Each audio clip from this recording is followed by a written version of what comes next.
Kita sebut namanya. Siapa yang hebat? Yesus. Siapa yang hebat? Yesus. Yes, semua tepuk tangan.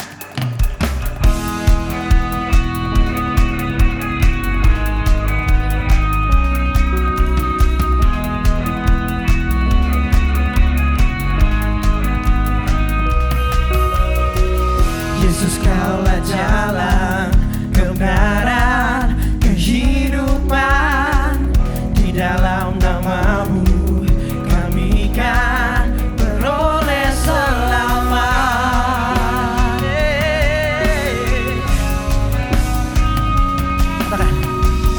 Yesus, kau menara perisai perlindungan.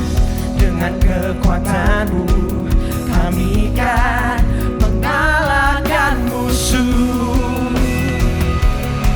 Kau selalu ada setia menjaga. Kau berdaulat saya ikan. Say, kami nyanyikan nama Yesus yang besar. Tiada yang dapat mengalahkannya, menggantikannya. Kita nyanyikan dari awal yuk. Yesus kau menara. Yesus kau menara perisai perlindungan. Dengan kekuatanmu kami kan mengalahkan musuh. Yeah. Selalu ada setia menjaga. Kau berdaulat sama ikan. Kami nyanyikan nama Yesus yang besar.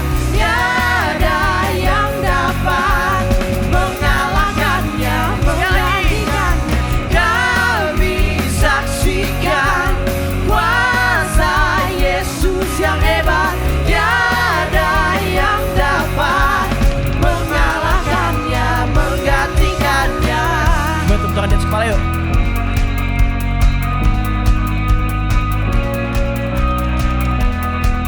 Kita percaya semuanya telah Yesus selesaikan.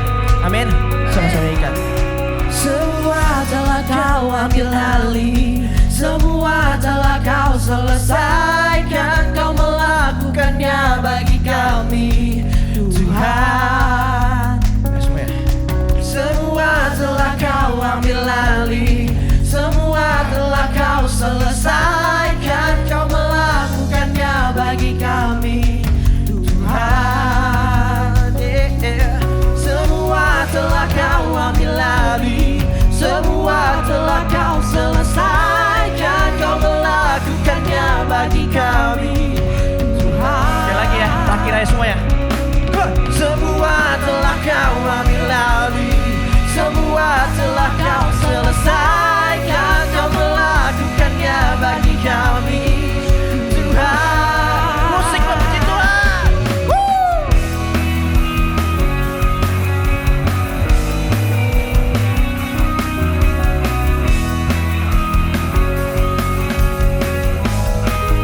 Sama-sama nyanyikan. Kami nyanyikan nama Yesus yang besar. Tiada yang dapat mengalahkannya, menggantikannya. Kami saksikan kuasa Yesus yang hebat.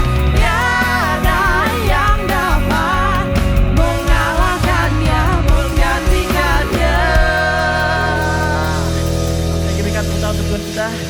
Semua yang masih dalam suasana memuji menyembah Tuhan, jangan duduk dulu. Haleluya.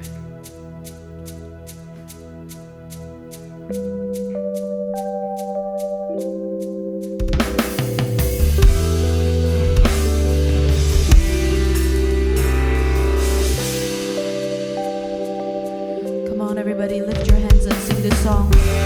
We don't want to forget that He is more than enough. When did I start to forget all of the great things you did? When did I throw away faith for the impossible?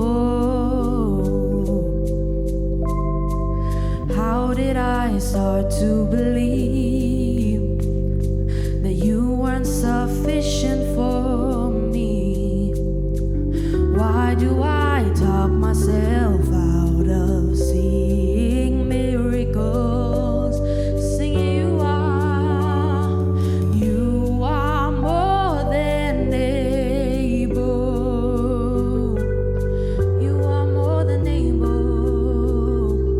You are more than able. Who am I to deny what the Lord can do? You are more than able. Sing you are, you are. You are more than able. Who am I to deny what the Lord can do? It's easy for you. And now I see all that I have, and I've got my confidence back. I put my trust in the one who still does miracles. You do miracles. You are more than able. Sing you are more than able. You are more than able. Sing you are more than able. You are more than able. You are more than able. Who am I to deny what the Lord can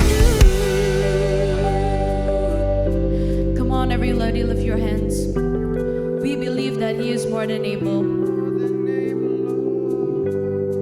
And even if He doesn't do it today or He doesn't do it now, He is still able, because He is a God that cares for you and has great plans for you. He has never let you go,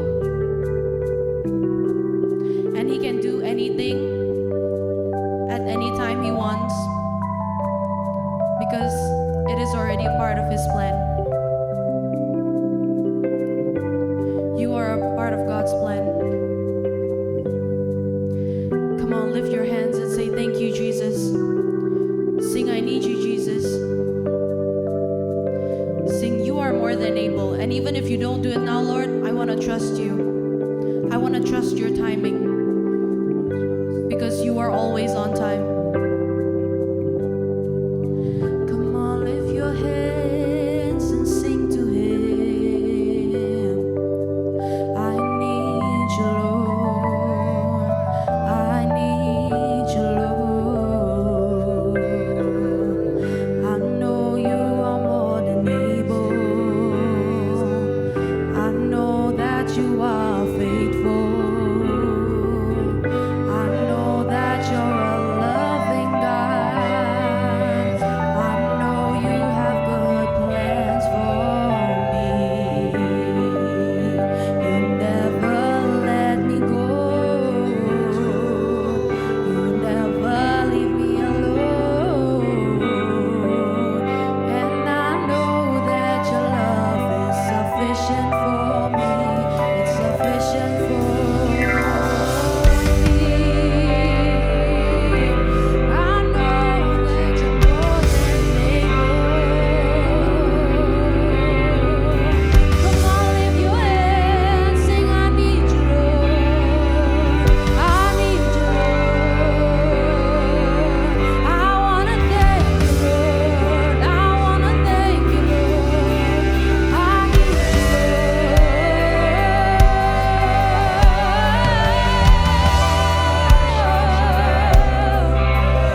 youngsters sing, you are more than able. You are more than able. Who am I to deny what the Lord can do? Dear Jesus, thank you for today. Thank you for bringing us here. We are grateful that we can be here today. We know we are here only because of you, Jesus. Dear God, please help us so that we may listen to your word. Please open our hearts so that we may do your word, so that we may apply it in our daily life, Lord. Please bless the pastor so that he may speak your word, Lord. Please bless him so that he may speak your word according to your will, Lord. In Jesus' name we pray, amen. Shalom semuanya. Oke, senang sekali hari ini bisa bersama-sama dengan teman-teman. Aku mungkin memperkenalkan sebentar saja supaya teman-teman gak merasa aneh ini orang depan ngomong ngapain ya. Siapa orangnya, karena orang bilang tak kenal maka tak sayang, tapi orang percaya tentu gak percaya hal itu. Kenapa? Karena orang percaya meskipun gak kenal tetap harus disayang, betul? Oke, namaku Riko Karangetang, saat ini menggembalakan di salah satu gereja. Nama gerejanya Muda. Muda itu singkatan menjadi utuh dan asli. Instagramnya Muda untuk Indonesia, dan hari ini kita mau sama-sama belajar tentang satu tema yang aku rasa sangat penting untuk teman-teman bisa jadikan ini sebagai bekal ya. Kalau teman-teman misalnya ke sekolah suka bawa bekal makanan, tujuannya teman-teman bawa bekal makanan supaya teman-teman gak jajan di luar, betul ya? Nah, sama juga dengan firman Tuhan. Firman Tuhan itu harusnya jadi bekal buat kita semua supaya kita gak jajan hal-hal lain di luar Tuhan. Ya, supaya kita tidak jadikan hal-hal yang di luar Tuhan yang mungkin tampaknya baik, tapi ternyata kalau pada akhirnya gak mengarahkan kita kepada kebenaran, kita gak mau bawa itu. Makanya hari ini firman Tuhan yang teman-teman terima harapannya adalah begini. Teman-teman ambil ini menjadi bekal buat kalian. Nah, kalau bekal itu gak langsung dimakan, betul? Bisa jadi kebutuhannya sekarang bisa langsung dimakan, tetapi kebutuhannya mungkin nanti. Ya, makanya hari ini kita mau sama-sama belajar supaya teman-teman bisa jadikan ini sebagai satu hal yang sangat penting. Kenapa? Karena hari ini kita akan belajar tentang wisdom of stewardship. Di mana kita mau memiliki hikmat dalam mengolah sesuatu. Nah, bicara tentang hikmat, teman-teman perhatikan baik-baik. Kita setiap hari itu telah diperhadapkan dengan begitu banyak pilihan. Ya, setiap hari kayak teman-teman bangun pagi aja, teman-teman sudah diperhadapkan dengan berbagai macam pilihan. Contoh, bangun pagi, sikat gigi atau scrolling TikTok ya. Contoh, bangun pagi saat teduh atau aku mikirin hal buruk ya. Nah, itu aja sudah diperhadapkan dengan beberapa pilihan. Berjalan teman-teman bangun pagi ke sekolah, ke kampus kalian mungkin sini yang kalau udah kuliah. Itu pun sudah ada banyak pilihan. Bahkan sebelum ke kampus atau ke sekolah pun teman-teman udah berpikir, aku pakai baju apa ya nanti ya? Pakai sepatu apa ya? Ya, sampai ke sekolah, sampai ke kampus, itu pun punya pemikiran lagi. Ada begitu banyak pilihan. Mau ikut A, ikut B dan seterusnya. Sampai teman-teman sampai ke rumah kalian kembali sebelum istirahat. Sebelum istirahat aku doa dulu atau main dulu ya? Nah, teman-teman perhatikan ya. Dari situ aja teman-teman bisa melihat ternyata setiap hari yang kita jalani, kita diperhadapkan dengan begitu banyak pilihan. Nah, hari ini kita mau belajar supaya pada akhirnya pilihan yang kita mau buat bukan berdasarkan apa maunya kita saja. Bukan berdasarkan hikmat kita, bukan berdasarkan apa yang kita anggap baik saja, tapi kita mau melakukan segala sesuatu berdasarkan apa yang Tuhan anggap baik buat kehidupan kita. Amin. Nah, hari-hari ini kalau teman perhatikan juga, kita itu ada dalam era sosial media, betul ya? Dan biasanya kita semua itu punya idol, betul? Punya idola. Ya, dan kita lihat punya idola, biasanya idola kita itu pasti banyak followernya. Dan biasanya idola kita itu kalau dia ngomong tertentu, kita kayak langsung ngefans. Waduh, pasti apa yang dia omongin itu pasti benar. Kenapa? Karena kita mengidolakan dia, kita adore sama dia, kita mengidolakan dia. Ya, tapi apakah apa yang dia katakan, apa yang dilakukan harus kita ikuti? Enggak harus. Kenapa? Karena meskipun dia mungkin secara follower dia besar, mungkin secara ketenaran dia tenar, tetapi apa yang besar dan apa yang tenar belum tentu benar. Bahkan di baris yang pertama tadi kakak juga bilang, apa yang tampaknya good belum tentu God. Segala sesuatu yang mengatasnamakan Tuhan belum tentu itu beneran dari Tuhan. Makanya kita mau sama-sama belajar hari ini. Ya, kita akan membahas pertama tentang arti dari wisdom dulu. Supaya teman-teman memahami hikmat itu maksudnya apa sih Kak? Wisdom itu maksudnya apa? Nah kalau teman-teman perhatikan di depan, ternyata arti dari wisdom atau hikmat itu juga bisa diartikan sebagai kebijaksanaan, sebagai kecerdasan, akal budi, dan juga akal sehat. Ya, nah kalau di sini teman-teman perhatikan, kalau cuman kita jadikan ini sebagai patokan, bahwa hikmat itu juga sebuah kebijaksanaan, kecerdasan, akal budi, dan akal sehat. Jangan-jangan dunia juga punya konsep yang sama tentang hal itu. Makanya kita harus berhati-hati, jangan sampai dalam perjalanan kehidupan kita yang kita lakukan, yang sering kita renungkan atau yang sering kita pikirkan, bahkan jadi opsi atau pilihan yang mau kita lakukan, itu berdasarkan kecerdasan dari kita saja, akal budi kita saja, akal sehat kita saja, sampai kita mengabaikan hikmat dari Tuhan. Nah, kenapa kita mau sama-sama pelajari hal ini? Supaya setiap kali nanti teman-teman diperhadapkan dengan sebuah situasi, teman-teman tidak lagi mengandalkan hikmatmu, gak lagi mengandalkan hikmatnya dunia. Ya, kalau teman-teman mungkin pernah dalam keadaan seperti ini. Ada sebuah situasi atau sebuah keadaan yang membuat teman-teman merasa gak berharga. Yang membuat teman-teman merasa bahwa teman-teman gak diinginkan.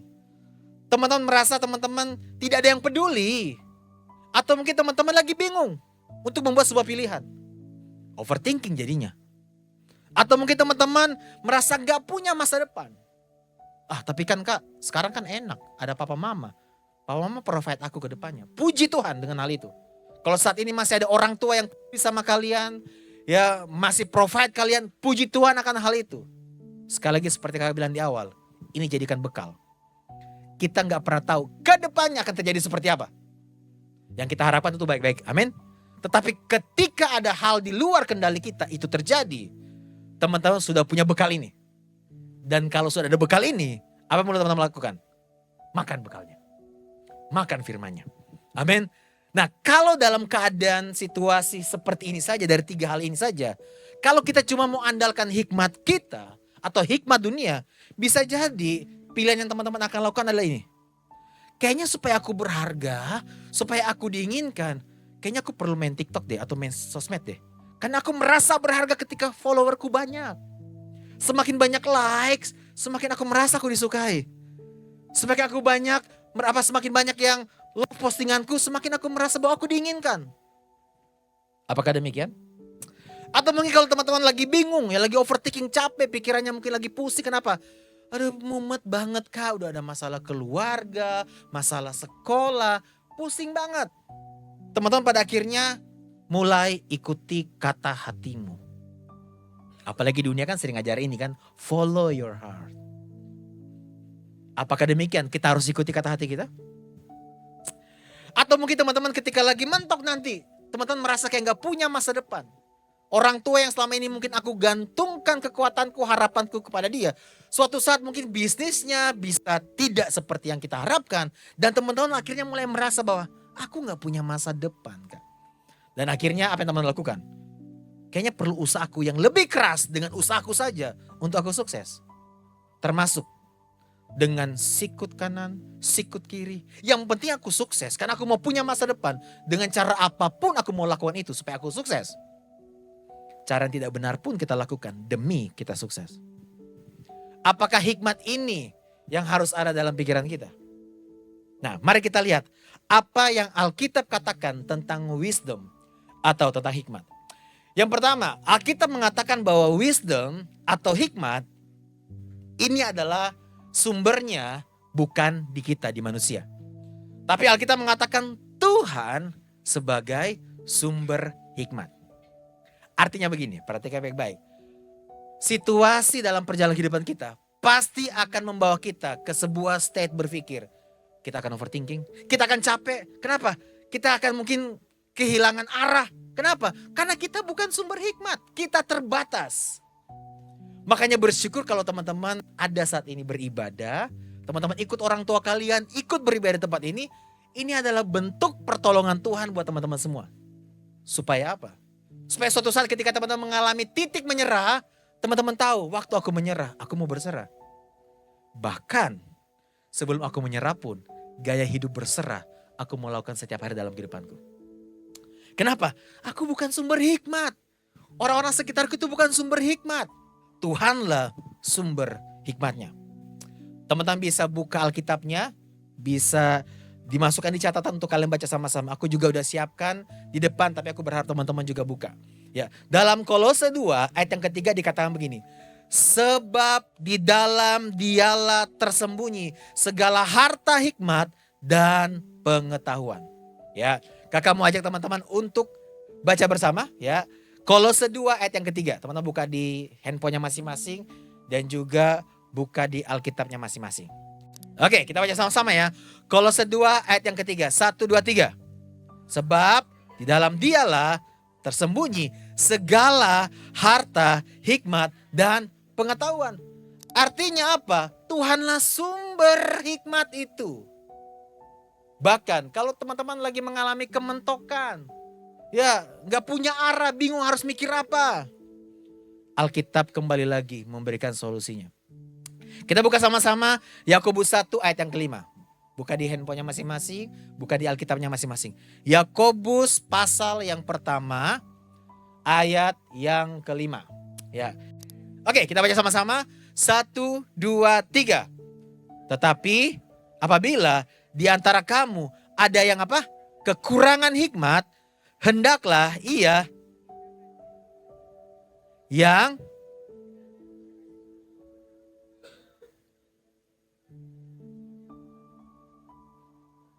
akan diberikan kepadanya. Jadi dikatakan apa di sini? Kalau kita lagi kekurangan hikmat, minta sama Tuhan. Kenapa perlu kita minta? Karena Dia sumbernya. Berarti hikmat itu bukan datang dari diri kita. Hikmat Tuhan itu datangnya dari Tuhan. Makanya Dialah sumbernya. Kita perlu datang terus kepada Tuhan. Amin. Itu yang pertama, Alkitab mengatakan bahwa Tuhan adalah sumber hikmat.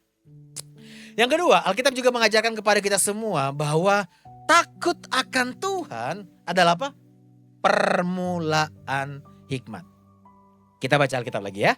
Kita buka kitab Amsal pasal yang ke-9 ayat yang ke-10. 1, 2, 3. Takut akan Tuhan dan mengenal yang Maha Kudus adalah, ya Alkitab katakan apa tadi? Permulaan hikmat adalah takut akan Tuhan. Kak, apa sih maksud dari takut akan Tuhan? Takut akan Tuhan itu artinya begini. Bukan teman-teman takut nanti Tuhan pukul, ya Tuhan jauhi, Tuhan akan kerasin teman-teman. Bukan. Takut akan Tuhan artinya begini. Teman-teman takut terpisah dari Tuhan. Kenapa? Karena pada akhirnya keadaan bisa berubah. Keadaan itu labil. Cuma Tuhan yang stabil. Jadi permulaan hikmat adalah takut akan Tuhan. Teman-teman benar-benar kagum akan kekudusan Tuhan, kebesaran Tuhan. Sehingga teman-teman tahu bahwa waktu Tuhan cari teman-teman, Tuhan tahu kita gak bisa tanpa Dia. Makanya Tuhan gak pernah berhenti cari kita. Mungkin teman-teman hari ini merasa kayak, Kak gue masih aman Kak. Puji Tuhan aman. Tapi ketika ada sebuah situasi nanti, buat teman-teman merasa gak aman. Ingat, ada bekal yang telah kalian terima saat ini. Dan kalau sudah ada bekal, apa yang perlu teman-teman lakukan? Makan bekalnya. Makan firman-Nya. Amin. Yang ketiga, apa yang Alkitab katakan tentang wisdom atau hikmat?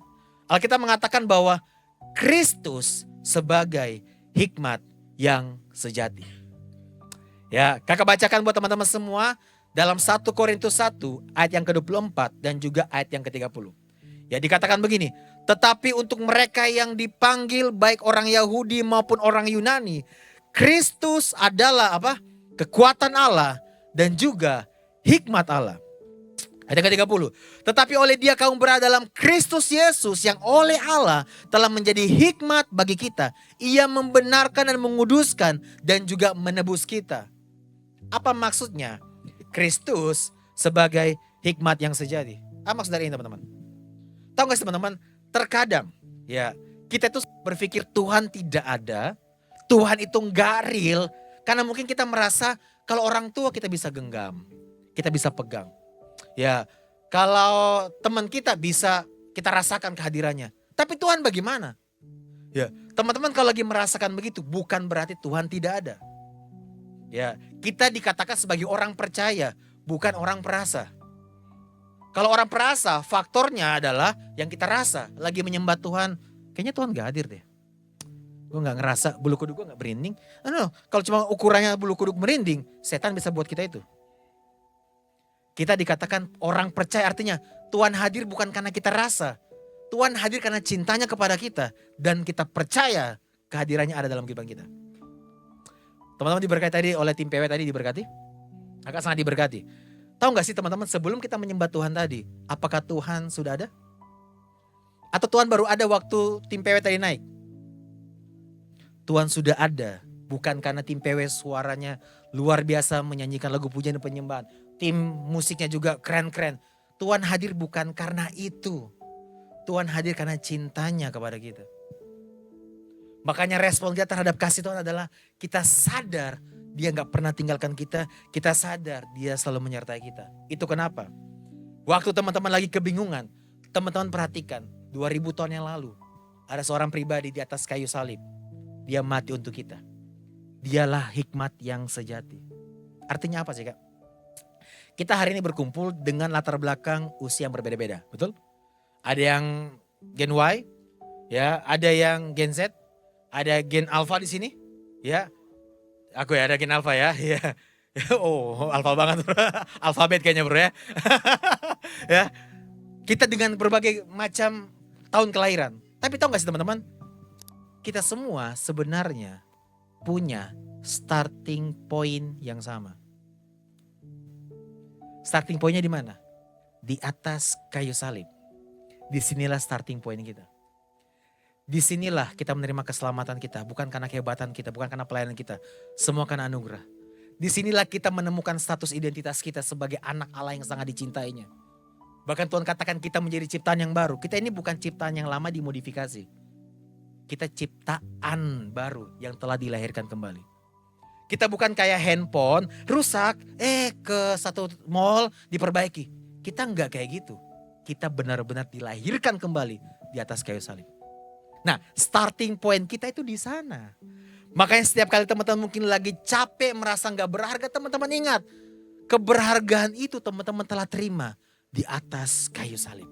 Makanya itu kenapa Kristus dikatakan sebagai hikmat yang sejati. Ya, amin. Terus yang keempat, apa yang Alkitab katakan tentang wisdom atau hikmat? Alkitab mengatakan ini juga. Hikmat menghasilkan buah kebenaran. Nah, banyak orang sering menggunakan nama Tuhan. Mengatasnamakan Tuhan. Oh kan gue lakuin buat Tuhan. Kata Tuhan, kata Tuhan, kata Tuhan, kata Tuhan. Tapi apakah itu beneran dari Tuhan atau hanya menggunakan Tuhan untuk membenarkan opininya? Alkitab mengatakan begini, teman-teman bisa buka Alkitabnya. Ya, tapi akan baca buat teman-teman semua. Dalam Yakobus 3 ayat yang ke-17 dikatakan begini. Yakobus 3 ayat yang ke-17. Dikatakan begini. Tetapi hikmat yang dari atas adalah apa? Pertama-tama murni. Jadi hikmat dari Tuhan yang pertama itu murni. Tahu arti murni ya? Tulus. Hikmat dari Tuhan membuat kita begini. Melakukan kebaikan bukan supaya kita dianggap baik. Kita berbuat baik bukan supaya kita dibalas balik. Kalau kita berbuat baik supaya orang anggap kita baik, itu bukan hikmat dari Tuhan.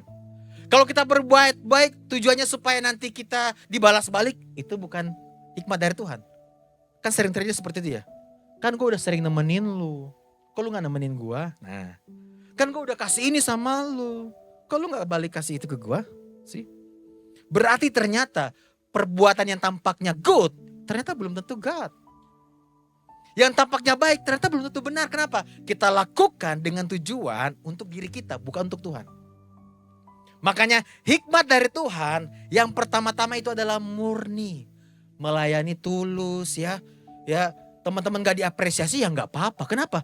Salib Kristus kurang apa coba? Bukankah itu cukup? Bukankah penerimaan dari Tuhan itu cukup untuk kita? Teman-teman mungkin datang ke gereja, biasanya dulu besti-bestian ke gereja bareng, sekarang udah musuh-musuhan. Ya dulu saling rangkul, sekarang saling pukul.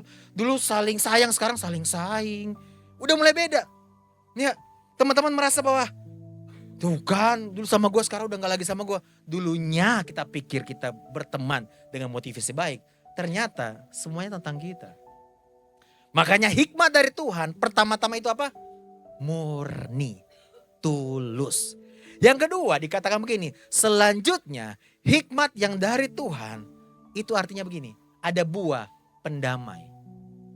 Bukan recokin yang lain, bikin geng, bikin kubu. Ya dulu bareng-bareng sering bikin IG story bareng ya. Habis itu konflik sama teman yang lain Kita racunin yang lain, kita jelek-jelekin yang lain.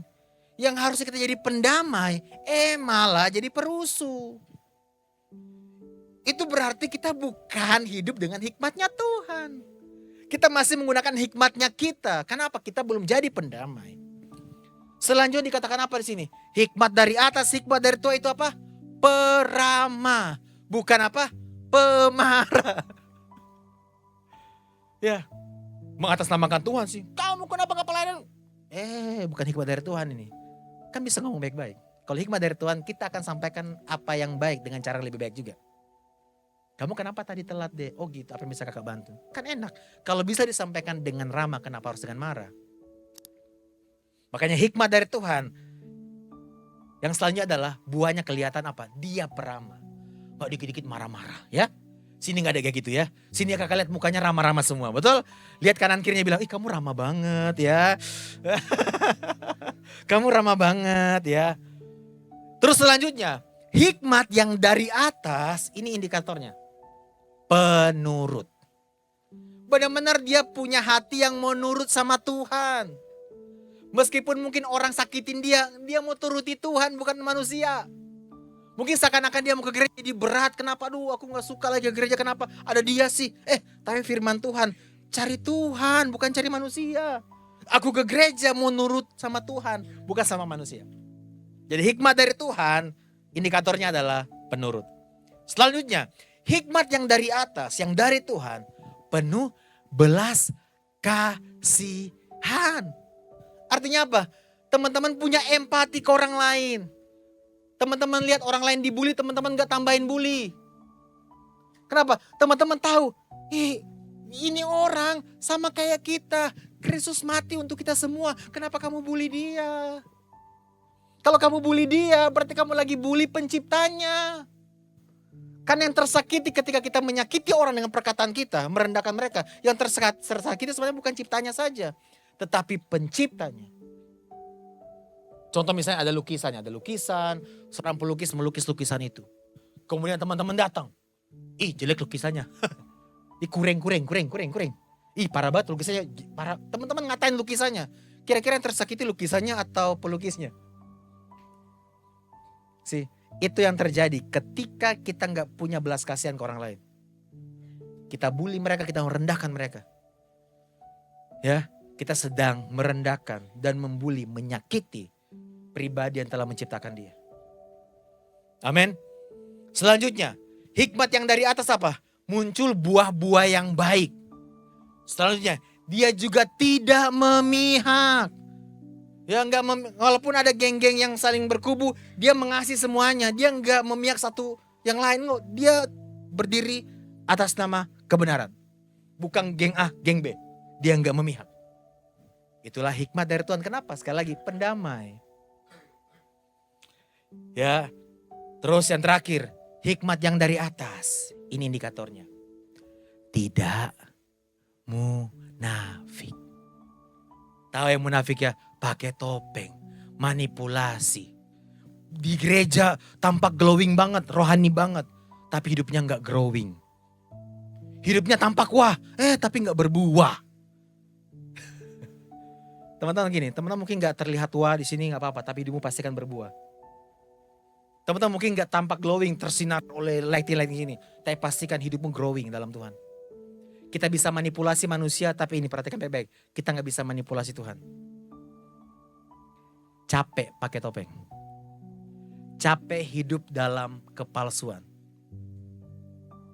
Akui di hadapan Tuhan, karena dia akan membereskan hati kita. Yang dulu cuma pengen tampak glowing. Akhirnya kita mau hidup kita growing dalam Tuhan. Amin teman-teman. So pada akhirnya bicara tentang hikmat. Apa sih arti hikmat? Hingga pada akhirnya begini, hikmat bersumber dari Tuhan, kita terima karena kita takut akan Tuhan dan kita punya keintiman dengan Tuhan. Dan juga kita akan lakukan segala sesuatu untuk kemuliaan Tuhan. Kalau teman-teman lakukan ini, situasi yang sama yang terjadi, kira-kira respon apa yang kalian lakukan? Pilihan apa yang kalian mau buat? Kalau sebelumnya teman-teman merasa nggak berharga, teman-teman butuh validasi dari orang lain. Teman-teman merasa berharga ketika teman-teman punya follower banyak, likes banyak. Sekarang kalau teman-teman punya hikmat dari Tuhan, tentu cara berpikir beda. Teman-teman katakan, Yesus sudah membuatku berharga. Terserah orang mau bikin apa ke aku, tapi aku telah diinginkan, telah dirindukan, telah dicintai. Karena Yesus sudah buat itu buat aku. Disalib, karya salibnya sebagai tanda aku berharga, aku spesial, aku sangat diinginkan. Kalau dulu teman-teman bingung ingin membuat pilihan, maunya ikuti kata hati, follow your heart. Alkitab mengatakan, no. Alkitab mengatakan hati kita itu licik banget. Tahu licik ya? Dalam bahasa aslinya di Alkitab dikatakan begini, hati kita itu parahnya, jahatnya, gak ada yang bisa ngalahin. Kontras gak sih dengan apa yang dunia ajarkan? Ketika dunia ajarkan follow your heart, Alkitab justru katakan follow your God. Jangan ikuti kata hatimu, tapi ikuti kata Tuhan dan firman-Nya. Hatiku aku maunya membenci dia, tapi firman Tuhan katakan aku harus mengasihi dia. Hatiku mengatakan aku mau malas ke gereja, mager, nyaman banget di kasur, enak banget. No, tapi firman Tuhan mau aku ke gereja. Siapa yang kamu ikuti? Kata hatimu atau kata firman Tuhan? Kita gak akan pernah bertumbuh dalam zona nyaman. Tuhan selalu akan pindahkan kita kepada zona iman. Dan zona iman biasanya membuat kita gak nyaman. Kenapa? Kita gak bergantung sama diri kita, kenyamanan kita. Tapi kita bergantung sama pribadi Tuhan yang akan membentuk iman kita. Yang setuju katakan amin. Amin ya. Ada suaranya ternyata ya. Yang terakhir, kalau teman mungkin merasa gak punya masa depan karena semuanya mentok dan lain-lain. Yang selama ini jadi genggaman aku hilang kak. Teman-teman minta hikmat sama Tuhan. Teman-teman pada akhirnya gak lagi andalkan sama dirimu, kekuatanmu, tapi teman-teman percaya dan andalkan kuasanya. Makanya di dalam Tuhan harusnya, perhatikan baik-baik ya, di dalam Tuhan harusnya teman-teman gak andalkan self-confidence. Gak andalkan percaya pada dirimu. Tapi yang teman-teman harus munculkan dalam hatimu adalah God confidence. Bukan percaya kepada apa yang kamu punya dan apa yang kamu bisa. Tapi teman-teman percaya pada apa yang Tuhan punya. Dan juga apa yang Tuhan bisa. Amin. Ya. Nah, yang terakhir. Ini wisdom yang sudah kita pelajari. Bagaimana dengan stewardship? Apa sih kak stewardship ini? Arti dari stewardship ini adalah kita menjadi pengurus, pengelola dari apa yang Tuhan sudah percayakan kepada kita. Artinya perhatikan baik-baik. Kita ini bukan pemilik. Kita hanya dipercayakan untuk mengelola. Semua yang kita punya itu suara bagus. Aku diberkati tapi suara WL yang cewek tadi. Ya, dia bukan cuma sekedar nyanyi. Dia nyembah Tuhan. Bedakan nyanyi sama nyembah Tuhan. Nyanyi ya andalkan skill. Nyembah Tuhan benar kagum sama Tuhan. Ya, suara yang dia punya tentu dia harus kelola. Untuk kemuliaan nama Tuhan. Teman-teman punya kepintaran yang lain juga. Pemain musik juga demikian. Semua yang kita punya ini bukan punya kita. Makanya stop merasa jadi si paling. Dalam pelayanan merasa, oh kalau tanpa gua gak akan jalan gereja, gak akan jalan komunitas ini. No. Tanpa Tuhan kita gak bisa, amin. Karena semua yang kita punya itu dari Tuhan. Kita hanya dipercayakan untuk mengurus dan juga mengelolanya. Makanya dalam Efesus 2 ayat yang 8 sampai 10 bacakan buat teman-teman semua. Dikatakan begini, sebab karena kasih karunia kamu diselamatkan oleh iman, itu bukan hasil usahamu tetapi pemberian Allah. Ingat ya tadi ya. Salib Kristus starting point kita. Ayat yang ke-9. Itu bukan hasil pekerjaanmu. Jangan ada orang memegahkan diri. Stop jadi si paling. Yesus harus jadi paling. Amin. Ayat yang ke-10. Karena kita ini buatan Allah. Diciptakan dalam Kristus Yesus. Untuk melakukan pekerjaan baik. Yang dipersiapkan Allah sebelumnya. Dan ia mau supaya kita hidup di dalamnya. Jadi starting point kita di atas kayu salib ini. Inilah starting point kita. Yesus kerjakan untuk kita semuanya. Tujuannya adalah apa? kita melakukan pekerjaan baik yang telah Tuhan siapkan buat kita. Apa itu pekerjaan baik itu? Mengelola apa yang Tuhan sudah percayakan. Itu kenapa ketika manusia sebelum jatuh ke dalam dosa, Tuhan katakan ini kepada manusia. Usahakan dan peliharalah taman itu. Bagaimana dengan kita? Karya keselamatan Kristus sudah diberikan kepada kita semua. Kita telah menerima semuanya. Keselamatan kita terima, status kita terima sebagai anak Allah. Bagaimana kita saat ini? Apakah kita sudah melakukan pekerjaan baik untuk Tuhan? Ingat baik-baik. Kabar baik yang kita terima gak mungkin membuat hidup kita lebih buruk. Kabar baik yang kita terima harusnya membuat kita jadi lebih baik. Dulu teman-teman maunya apa? Tukang gosip. Sekarang teman-teman jadi apa? Tukang worship. Berubah.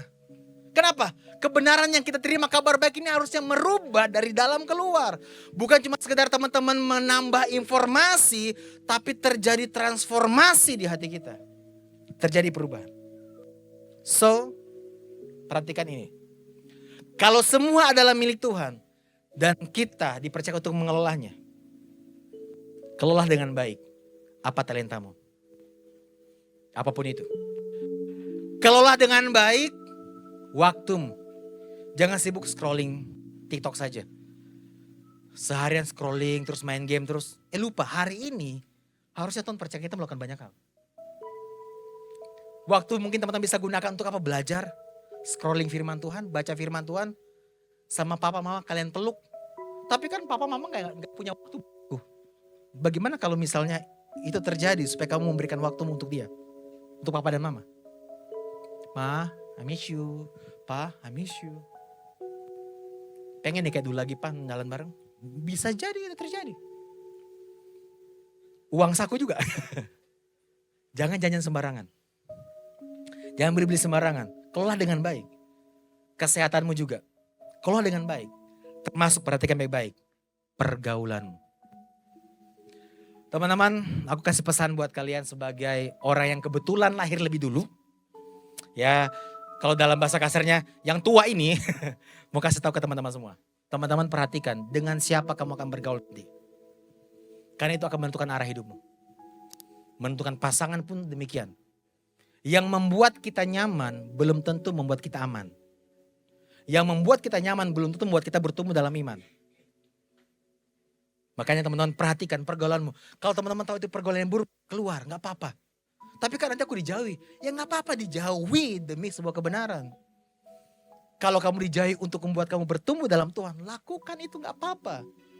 Kalau dia gak menghargai nilai yang kamu lagi hidupi, berarti dia bukan teman yang baik buat kamu. Alkitab mengatakan apa? Pergaulan yang buruk merusakkan kebiasaan yang baik.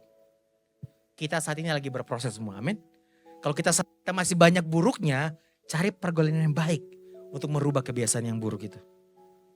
Saya tadi kakak bilang, dulu tukang gosip, sekarang jadi tukang worship. Jangan kebalik, dulu sama-sama suka worship, sekarang digosip. Jangan kebalik. Ya, tahu gosip ya? Digosok makin sip. Ngomongnya tiba-tiba jadi panjang tuh. Udah berasumsi dan lain-lain. Ya datang tiba-tiba mungkin teman kamu lagi capek. Kan dia lagi banyak PR atau apa. Datang ke gereja lagi diam gak nyapa kamu. Teman-teman langsung gosip. Ih tahu gak sih parah banget gak nyapa aku. Ih udah sombong banget. Teman kamu langsung iya aku juga dulu digituin. Udah jadi tuh. Pasti dia gak suka sama kamu. Udah jadi bumbu-bumbu. Dari asumsi akhirnya membunuh relasi. Itu berbahayanya. Teman-teman perhatikan baik. Bangun kebiasaan yang baik. Carinya apa? Di pergaulan yang baik. Aku bersyukur tadi ngobrol-ngobrol sama Pastor Felix. Dia katakan teman-teman punya komsel di sini. Ya join. 2 minggu, sebulan 2 kali ya. Itu penting buat kalian. Sekali lagi ya. Apapun yang kalian izinkan dalam kehidupan kalian itu pasti akan bertumbuh nanti. Kalau firman kalian izinkan masuk. Mungkin dia gak kelihatan tumbuhnya, buahnya. Tapi suatu saat itu gak mungkin sia-sia. Kakak ingat banget. Kakak ini testimoni sebentar. Di usia kakak 5 tahun, papa mama kakak itu pisah. Perpisahan papa dan mama membuat mama jadi gila. Mamaku gila. Dan aku usia 5 tahun saat itu dan dibully oleh banyak orang. Zaman dulu suka ada bulian nama-nama orang tua. Ternyata sampai sekarang budaya itu masih ada. Aku pikir cuma dulu ya. Pas kakak tanya, Kak masih? Oh iya. Jangan lestarikan budaya itu ya. Dan aku, orang bilang, wah Riko Igi. Igi itu apa sih? Igi itu singkatan dari Ili, gila. Mama kakak dipanggilnya Ili. Kakak dapat bulian itu. Dalam perjalanan kakak mengalami bulian itu, kakak pun harus mengalami asuh yang gak baik. Papa tinggalkan kami, mama pun dengan kondisi lemah. Kami akhirnya tinggal sama oma. Nah kakak percaya banget, ada benih yang oma tanam. Tuhan melalui oma. Ingat banget masih kecil, yang maunya masih main-main, yang masih terluka, yang kakak inginkan di masa kecil kakak apa? Pelukan papa, perhatian mama. Tapi oma datang, oma ngajarin. Riko sini, belajar lagu rohani dulu sini. Ini lagunya, nyanyi sama-sama ya. Yesus sayang padaku. Aku nyanyi itu awalnya kan, apaan sih aku mau nyanyi lagu yang lain kan. Tapi oma ngajarin aku. Tahu gak sih benih itu gak sia-sia. Dalam perjalanan kakak sekarang jadi pendeta dan lain-lain. Banyak hal yang kakak terima buahnya. Karena ada benih-benih keinginan masuk selalu kakak. Mama sekarang Tuhan pulihkan. Udah gak gila. Kakak bisa ampuni papa. Banyak ceritanya, panjang ceritanya kalau kamu cerita. Tapi kakak udah ampuni papa dan lain-lain. Tapi yang kakak bisa lihat. Benih apa yang kalian izinkan di masa muda kalian. Masuk dalam kalian. Dalam kehidupan kalian. Itu pasti akan bertumbuh dan berbuah. Kenapa? Karena buah gak pernah membohongi benih apa yang masuk dalam kehidupanmu. Sekarang di masa mudamu izinkan benih-benih baik itu tertanam dalam hidupmu. Teman-teman akan rasakan nanti. Akan berbuah di waktunya Tuhan. Amin. So pada akhirnya wisdom of stewardship. Apa artinya? Pada akhirnya ini yang kita mau sama-sama jalani. Adalah kita mau menjalani hidup dengan pengertian yang benar. Dengan hidup takut akan Tuhan. Dan mengandalkan Tuhan dan setia mengelola semua yang Tuhan percayakan untuk kemuliaan nama Tuhan. Amin teman-teman. Mari kita berdoa. Tuhan terima kasih, kami bersyukur buat firman-Mu hari ini. Kami percaya ini menjadi benih yang baik yang kami terima. Di masa muda kami bersyukur ada firman Tuhan ini yang mengingatkan kami kembali. Dalam hari-hari yang kami jalani, bahkan setiap hari waktu kami bangun pagi, mengakhiri hari, kami selalu diperhadapkan dengan begitu banyak pilihan. Dan seringnya kami gak andalkan hikmat Tuhan. Kami gak gunakan hikmat Tuhan, yang kami gunakan adalah hikmat dunia, bahkan hikmat kami sendiri. Tuhan kami gak pernah tahu apa yang terjadi ke depan nanti. Semua yang mungkin selama ini kami genggam sebagai hal yang membuat kami aman, membuat kami nyaman, bisa aja nantinya itu lepas. Tapi bekal ini Tuhan kami rayakan untuk kami terima. Kami mengingatkan kami kembali pada akhirnya keadaan labil hanya Tuhan yang stabil. Keadaan bisa berubah, cuma Tuhan yang gak berubah. Untuk itu Tuhan kami terima firman-Mu menjadi bekal buat kami. Yang mungkin nanti kami nikmatinya gak sekarang. Karena mungkin situasi buat kami saat ini masih aman. Tapi kami pasti diingatkan lagi oleh Engkau. Suatu saat nanti Tuhan ketika ada sebuah situasi di mana kami berhadapan dengan situasi yang gak mudah. Kami gak lagi andalkan hikmatnya kami atau hikmat dunia. Kami gak lagi ikuti kata hati kami. Tapi kami mengikuti kata Tuhan kami. Kata firman. Itu yang kami mau lakukan.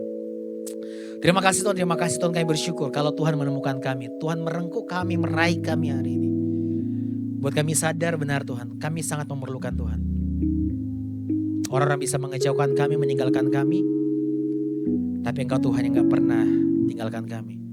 Dan kami bersyukur Engkau terus mencari kami. Karena Tuhan tahu kami gak bisa tanpa Tuhan. Terima kasih Tuhan buat pribadimu. Ingatkan kami terus menerus. Bahwa hikmat-Mu adalah segalanya untuk kami menjalani kehidupan kami yang begitu banyak pilihannya.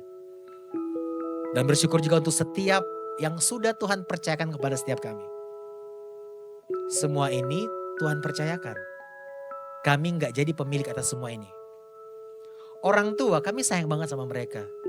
Tapi kami percaya mereka milik Tuhan. Bagian kami saat ini sebagai anak adalah memelihara hubungan kami dengan mereka. Kami gak lagi menuntut mereka perhatian sama kami. Mungkin inilah waktunya kami belajar memperhatikan mereka. Karena kami mau melihara apa yang Tuhan lagi percayakan. sekolah kami, talenta yang sudah Tuhan berikan kepada setiap kami, pergaulan juga Tuhan, pelayanan yang Tuhan percayakan kepada setiap kami, ini bukan milik kami. Semua adalah milik Tuhan. Dan kami dipercayakan oleh Tuhan untuk mengelola dan memelihara ini semua. Terima kasih untuk sebuah kehormatan yang Tuhan percayakan kepada setiap kami.